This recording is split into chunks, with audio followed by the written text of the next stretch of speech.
Tulia, Race, Cocaine, and Corruption in a Small Texas Town, 2005, by American journalist Nate Blakeslee is a nonfiction account that delves into the disturbing events that unfolded in Tulia, a small town in the Texas Panhandle, in 1999. The narrative centers around the unjust convictions of 38 black residents, who were accused of drug charges based solely on the questionable testimony of a disreputable police officer named Tom Coleman. Blakeslee, along with civil rights lawyers and other journalists, meticulously investigated the case, revealing that Coleman had framed each of the accused individuals. Tulia vividly recounts this troubling story, shedding light on the deep-seated racism and law enforcement failures that facilitated such injustice.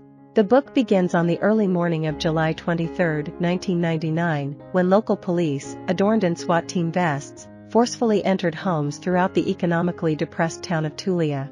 A total of 47 people, some even found naked, were apprehended and charged with drug offenses. Notably, 38 of the accused were black, representing a significant portion of Tulia's adult black population. Local media initially portrayed Tom Coleman, the police officer at the center of the case, as a hero. The son of a Texas Ranger, Coleman had infiltrated Tulia's drug trade by posing as a construction worker. He not only dismantled the entire network but also identified Joe Moore as the alleged criminal mastermind. However, Moore, a respected member of the community, was viewed skeptically by many, and subsequent revelations raised serious concerns. The pre-dawn raids yielded no tangible evidence, and Coleman could provide neither witnesses nor recordings of the alleged drug transactions.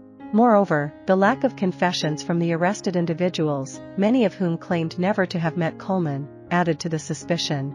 Despite these red flags, District Attorney Terry McEachern zealously pursued the majority of prosecutions, seeking severe sentences, some as long as 434 years. As Blakeslee unfolds the narrative, he explores the role of the broader war on drugs context in shaping these arrests and convictions.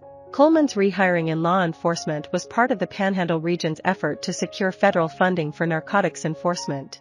Additionally, the draconian sentences imposed in Tulia were influenced by the drug-free zones policy, intensifying penalties for drug-related offenses near schools, a significant factor given Tulia's small size, with half the town falling within such a zone.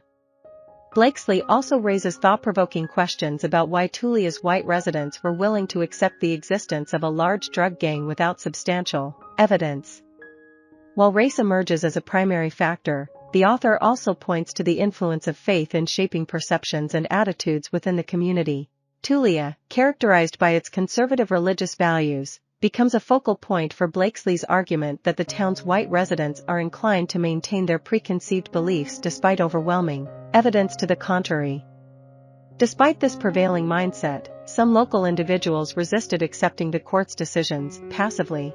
Foremost among them was Gary Gardner, a financially troubled farmer and crop duster known for his distinctive straw hat and eccentric reputation. Gardner, having self-educated on legal matters while previously suing the Tulia School District over its drug testing policy, wrote a letter challenging the credibility of Coleman's testimony and the integrity of the court proceedings. Although the local newspaper's editor initially refused to publish it, a sub-editor bypassed this decision, ensuring the letter's appearance in print. The publication of this letter incited Judge Ed Self, leading to a crucial procedural error that would later benefit the defense. The first attorney to take on the case was former corporate lawyer Paul Holloway. In the course of his investigation, Holloway unearthed troubling details about Coleman, contributing to the case's appeal and drawing national attention. Blakeslee, then the editor at the Texas Observer, exposed Coleman's full story in an 8,000-word investigative piece. Blakeslee's investigation revealed that Coleman's career in law enforcement owed much to his father, Texas Ranger Joe Coleman. As a deputy sheriff, Coleman had a history of abusing his power, lying about it, and quitting jobs to avoid disciplinary action. He possessed an arsenal of illegal weapons, incurred significant debts, and faced rumors of affiliation with the KKK. Despite his criminal record, Coleman's connections, primarily through his father, repeatedly rescued him from imprisonment and facilitated his return to policing. Despite the mounting revelations, the prosecutions persisted. Blakeslee's story reached Vanita Gupta at the NAACP Legal Defense Fund, leading to heavyweight attorneys representing the Tulia accused.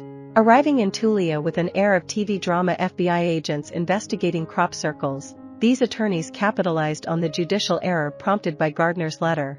They successfully overturned convictions, compelled Judge Self to recuse himself, and secured admission of evidence about Coleman's dubious history. Nearly 4 years after the initial raid, Coleman took the stand and perjured himself, admitting to fabricating all accusations. Consequently, all the accused individuals were released, pardoned, and awarded a total of $6 million in compensation. Blakeslee concludes by noting that despite this turn of events, white Tulians remained steadfast in their beliefs, viewing their black neighbors as criminals and downplaying Coleman's actions as mere administrative lapses. I hope you enjoyed this video. Leave a like if you did and be sure to subscribe. Thank you.